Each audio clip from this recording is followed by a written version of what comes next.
Mathias, on vient de l'apprendre, Donald Trump qui a déclaré un blocus maritime sur le détroit d'Ormuz. De quoi il est question? Écoutez, c'est une information qui circulait depuis plusieurs heures et nous avons vérifié vis-à-vis des détails qui ont été publiés dans la nuit.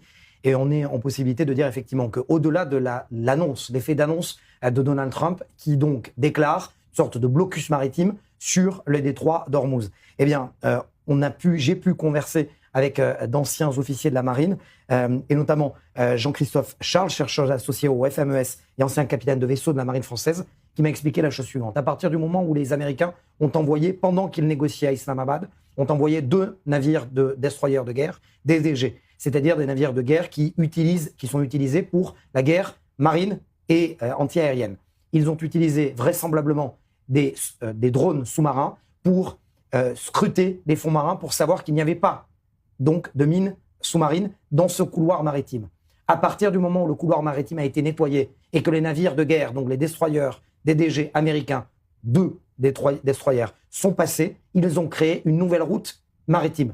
À partir du moment où ils ont créé une nouvelle route maritime, ils privent l'un des moyens de pression des Iraniens, c'est-à-dire le détroit d'Ormuz. Et là commence une guerre militaire et diplomatique, voire géostratégique, puisque les Américains disent aux Iraniens, on n'a plus besoin du détroit d'Ormuz, les bateaux qui le peuvent ou qui le veulent peuvent passer par ce couloir maritime qui est plus proche de la frontière avec Oman, la principauté d'Oman.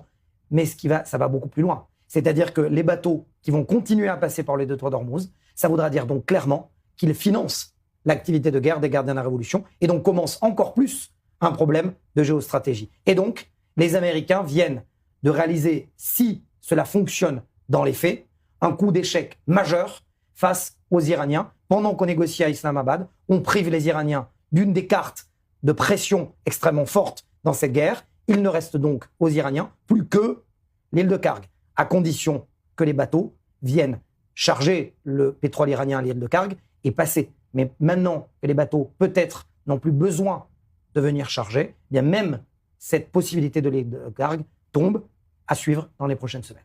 Alors justement, puisqu'on parlait, vous avez dit d'abord c'est des drones, et puis ensuite les États-Unis qui ont envoyé ces destroyers.